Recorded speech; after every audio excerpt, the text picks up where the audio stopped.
गौरव एक होनहार नौजवान था जिसने अभी अभी पुलिस के जासूस विभाग में नौकरी पाई थी। बहुत ही कम ऐसे नौजवान होते हैं जिन्हें उनके मुताबिक नौकरी मिलती है। गौरव हालांकि वैसे भाग्यशालियों में से एक था जिसने जासूसी की दुनिया में अपना नाम कमाना चाहता था। उसे पुलिस के जासूस विभाग में नौकरी भी मिल गई थी। अपने कुछ ही दिनों की नौकरी में इंस्पेक्टर गौरव अपनी अद्भुत मानसिक क्षमता और बेमिसाल शारीरिक शक्ति की वजह से विभाग में अपनी उपस्थिति दर्ज करवाने में कायम हो गया था। छोटे मोटे मामलों को तो इंस्पेक्टर गौरव चुटकी बजाते ही निदान कर देता था। अब वो कुछ ऐसे उलझे हुए मामलों की तलाश में था जिसे निदान ढूंढते हुए अपने अद्वितीय मानसिक क्षमता का प्रदर्शन कर सके। इंस्पेक्टर गौरव की तलाश अनंत खत्म हुई। वो एक विचित्र परंतु भयानक घटना से रूबरू हुआ और उस घटना के अनुसंधान में लग गया। मई का तपता हुआ दिन था। इंस्पेक्टर गौरव अपने कार्यालय में बैठा उस विचित्र मामले पर सोच रहा था। मामला था एक पार्सल पैकेट में एक अंगूठे और एक तर्जनी उंगली का होना जो एक महिला मिस ब्रिगेजा को मिला था। पैकेट खोलने के बाद महिला बहुत घबरा गई और उसने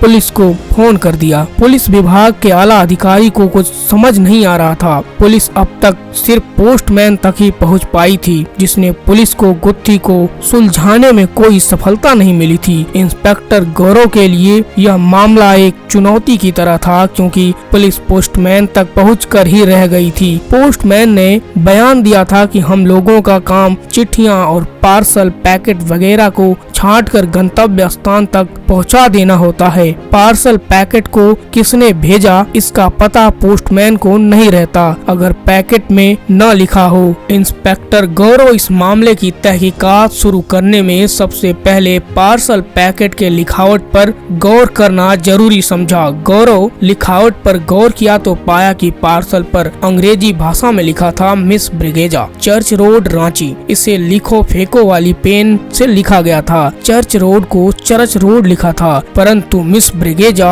अंग्रेजी भाषा में शुद्ध स्पेलिंग में लिखा हुआ था। लिखावट से गौरव अनुमान लगाया कि यह पार्सल किसी पुरुष द्वारा भेजा गया हो सकता है जो मिस ब्रिगेजा को भाली भांति जानता हो, क्योंकि दूसरे कई ऐसे शब्द थे जैसे चर्च के जगह पर चर्च लिखा जाना इस बात की ओर इशारा कर रहा था कि भेजने वाला कम पढ़ा लिखा है। पर मिस ब्रिगेजा का स्पेलिंग शुद्ध होने के कारण इंस्पेक्टर गौरव का यह अनुमान लगभग पक्का था कि भेजने वाला मिस ब्रिगेजा का परिचित रहा होगा। पार्सल पैकेट पर कनॉट प्लेस नई दिल्ली का मोहर लगा हुआ था। इंस्पेक्टर अपने दाएं हाथ से बाएं कान को खींचता हुआ पैकेट से दोनों उंगलियों को निकालकर एक शीशे के चौड़ी स्लाइड पर रखकर उसका निरीक्षण कर रहा था। किसी उलझे हुए गुत्थी पर जब इंस्पेक्टर गौरव अपना दिमाग लगाता था तो उस समय अपने दाएं हाथ से बाएं कान को खींचता रहता था। उसका मानना था कि ऐसा करने से जो विचार उसे आते हैं वो दिमाग के उस दरवाजे से निकलते हैं जिसे वो कान खींचकर खोलता है। उंगलियों के निरीक्षण के बाद इंस्पेक्टर गौरव उसे पुनः पैकेट में रख दिया और कुछ क्षण के लिए गहरे विचार में डूब गया था। गौरव को उसके असिस्टेंट राजदत्त के आने का पता ही नहीं चला। आते ही राजदत्त ने पूछा, सर आप शायद उंगलियों का निरीक्षण कर रहे थे। गौरव ने उंगलियों को पुनः निकालकर सामने वाली स्लाइड पर रखते हुए राजदत्त को गौर करने को कहा। गौर से देखो राजदत्त, तुम्हें क्या समझ में आता है? गौरव ने पूछा। राजदत्त थोड़ी देर तक गौर से देखता रहा, फिर कहा, देखने में तो 1-2 दिन पहले काटा गया मालूम होता है। राजदत्त ने गौरव की तरफ देखते हुए कहा। गौरव टपाक से बोला, कब काटा गया? उसे ज्यादा महत्वपूर्ण तथ्य तुम गौर नहीं किए राजदत्त, और वो है अंगूठे और तर्जनी उंगलियां मर्द और औरत की हैं। अंगूठे मर्द के और तर्जनी उंगली स्त्री का है।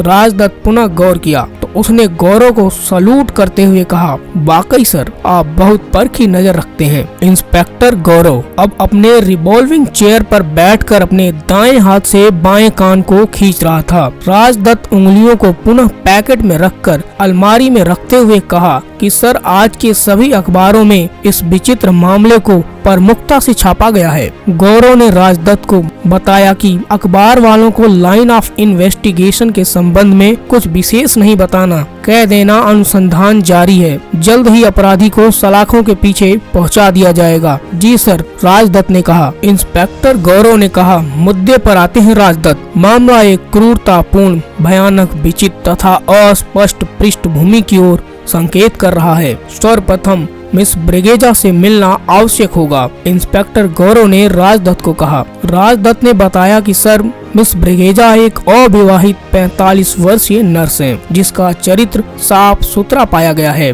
तथा अपनी ड्यूटी और फिर घर के अलावा इस औरत के संबंध में कोई और जानकारी नहीं मिली है। चलो चलते हैं मिस ब्रिगेजा से मिलने, गौरव ने राजदत्त को कहा। दोनों कार्यालय से निकलकर मिस ब्रिगेजा के घर पहुंची। मिस ब्रिगेजा अपनी मॉर्निंग शिफ्ट की ड्यूटी खत्म कर अस्पताल से आधे घंटे पहले लौटी थी। घर में घुसते ही कॉफी की सुगंध आ रही थी। मिस ब्रिगेजा दो पुरुषों को सिविल कपड़ों में देखकर ये नहीं समझ पाई कि ये दोनों पुलिस हैं, इसीलिए उन्होंने कड़े आवाज में रुकने को कहा। परिचय जानने के बाद मिस ब्रिगेजा थोड़ी नर्म हो गई और उन्हें सोफे पर बैठाकर उनके लिए कॉफी लाने चली गई। गौरव पूरे कमरे का मुआयना तब तक कर चुका था। कॉफी लेते हुए गौरव ने बहुत गौर से मिस ब्रिगेजा को देखा और कुछ पल के लिए मिस ब्रिगेजा कांप सी गई। कॉफी के सिप के साथ गौरव ने बातें शुरू किया। मिस ब्रिगेजा, आपकी बहन कैसी है? गौरव ने पूछा। मिस ब्रिगेजा अस्तब रह गई। उसने उत्तर देने के बजाय गौरव से प्रश्न किया, आप कैसे जानते हैं कि मेरी कोई बहन भी है? गौरव बोला, सामने टेबल पर रखी तस्वीर में आप बीच में हैं और आपके आजू बाजू और पीछे 3 और महिलाएं, बल्कि यूं कहिए कि लड़कियां नजर आ रही हैं। उम्र के लिहाज से मैंने अंदाज लगाया कि वे तीनों आपकी बहन ही होंगी। मिस ब्रिगेजा ने गौरव से प्रभावित होते हुए कहा कि आप निरीक्षण में माहिर लगते हैं। यह मेरा पेशा है, गौरव ने कहा। अभी आपकी बहन कहाँ है? गौरव ने पूछा। मिस ब्रिगेजा ने बताया कि तस्वीर में दाईं तरफ जो बहन दिख रही है उसकी शादी एक मोटर गैरेज के मालिक मिस्टर डिकोस्टा से हुआ है और वो नामकुम में रहती है। तस्वीर में बाईं तरफ जो बहन दिख रही है उसकी शादी होटल के मैनेजर मिस्टर डिसूजा से हुई थी, जो अभी अहमदाबाद में अपने पति के साथ रहती है। और तस्वीर में जो पीछे लंबी खूबसूरत सी लग रही है वो मेरी सबसे छोटी बहन है। वो मेरी तरह अविवाहित है। अकेले रहते रहते मिस ब्रिगेजा अपने परिवार के लोगों के बारे में किसी से बात नहीं कर सकती थी। आज जब अपने परिवार के सदस्य को याद कर रही है तो मिस ब्रिगेजा काफी उत्साहित लग रही थी। काफी देर तक बातचीत करने के कारण मिस ब्रिगेजा का हलक सूखता जा रहा था। उसने गौरव और राजदत्त से पूछा कि क्या आप लोग एक एक कप और कॉफी लेना पसंद करेंगे? गौरव अभी मिस ब्रिगेजा से कुछ और तहकीकात करना चाहता था, इसीलिए एक और कॉफी पीने की इच्छा बेमन से जाहिर कर दिया। यहाँ बता दें, लाजमी है कि गौरव चाय या कॉफी पीना पसंद नहीं करता था। उसे चाय की जगह दूध पीना पसंद था और अपने ऑफिस में चाय वाला उसे मलाई हटाकर दूध ही पिलाया करता था। कसरती बदन वाला लंबा चरहरा गौरव पुलिस फोर्स ज्वाइन करने से पहले से ही सुबह घंटे भर का भरपूर वर्जिश, आधे घंटे का योग ध्यान करने का आदी था और पुलिस फोर्स ज्वाइन करने के बाद जासूसी विभाग में रहने के कारण उसने आधे घंटे का योग ध्यान बढ़ाकर घंटे भर कर दिया था। 2-4 हट्टे कट्टे लोगों को तो गौरव थप्पड़ मारकर ही बेहोश कर सकता था।